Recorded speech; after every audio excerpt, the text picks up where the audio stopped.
Hello दोस्तों, हिमाचल प्रदेश की पावन धरती पर सैकड़ों देवी देवताओं का वास है। इसी कारण हिमाचल को देवभूमि के नाम से जाना जाता है।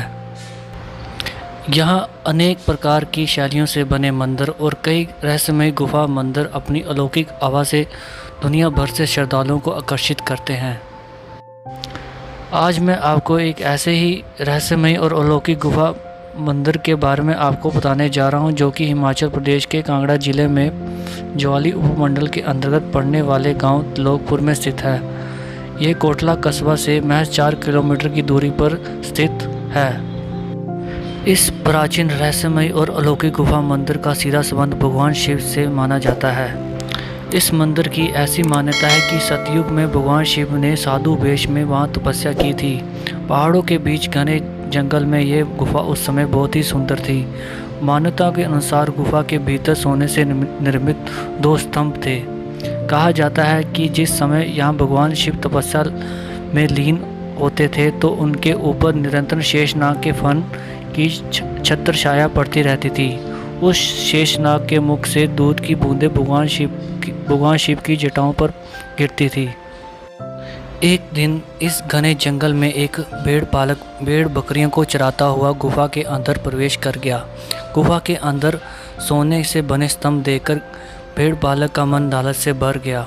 उसने सोचा, साधु बाबा तो आंखें बंद कर बैठा है, क्यों ना थोड़ा सोना काटकर उसे ले जाऊं। जब भेड़ पालक ने थोड़ा सा सोना ले जाना चाहा, तभी गुफा के बाहर कदम रखते ही उसकी आंखों की दृष्टि चली गई और वह दृष्टिहीन हो गया। उसने अपने इस कर्तव्य पर बहुत गिलानी हुई और उसे पश्चाताप भी हुआ।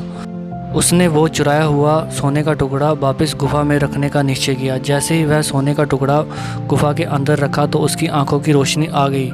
लेकिन जैसे ही उसकी आंखों की रोशनी वापस आई तो उसका मन एक बार फिर से लालच से भर गया। फिर से वो कुकर्म करने का उसने निश्चय किया। साधु वेश में बैठे भगवान शिव ध्यान मगन ये सब देख रहे थे। उन्हें भेड़ पालक के इस कार्य को देखकर बहुत क्रोध आया और उन्होंने भेड़ पालक के मनोभाव जान लिए कि भेड़ पालक का तो सोना ले जाने का ही इरादा है। इस पर भगवान शिव ने क्रोध में आकर उस भेड़ पालक को श्राप दे दिया और वह भेड़ पालक अपनी बकरियों सहित वहीं पर पत्थर का हो गया। उसके बाद भगवान शिव ने सोचा कि इंसान सतयुग में ही इतना लालची है तो आने वाले समय में कैसा होगा। यह सोचकर उन्होंने इस सोने के खंभों को पत्थर में परिवर्तित कर दिया और स्वयं कैलाश पर्वत की ओर निकल पड़े। तब से लेकर आज तक इस स्थान को त्रिलोकपुर के नाम से जाना जाता है। अब यहाँ दूध की जगह पानी की बूंदें शिवलिंग पर पड़ती है। आज भी गुफा में स्थापित उक्त खंभों से काटे हुए सोने के साक्षात पत्थर के रूप में दिखाई दिए जा सकते हैं। इस मंदिर के अंदर सर्प के फन जैसी आकृतियाँ लटकी हुई है, जिन्हें देखकर ऐसा लगता है कि मानो छत से सांप लटक रहे हो। यह मौजूद शिवलिंग किसी इंसान या देवता ने नहीं बल्कि खुद महादेव ने स्थापित किया है। गुफा के भीतर प्रवेश करने पर बहुत ही सुंदर नज़ारा दिखाई देता है। गुफा को देखने से इस बात की अनुभूति हो जाती है कि यह गुफा मंदिर अपने अंदर कई रहस्य को समेटे हुए हैं। श्रद्धालुओं में इस मंदिर के प्रति अटूट आस्था और श्रद्धा है। शायद यही वजह है कि लोगों को यहाँ हर पल भगवान शिव की अनुभूति होती है। मंदिर के बाहर एक छोटी सी जलधारा कल कल की ध्वनि के साथ कई विशाल शिलाओं के बीच से बहती है।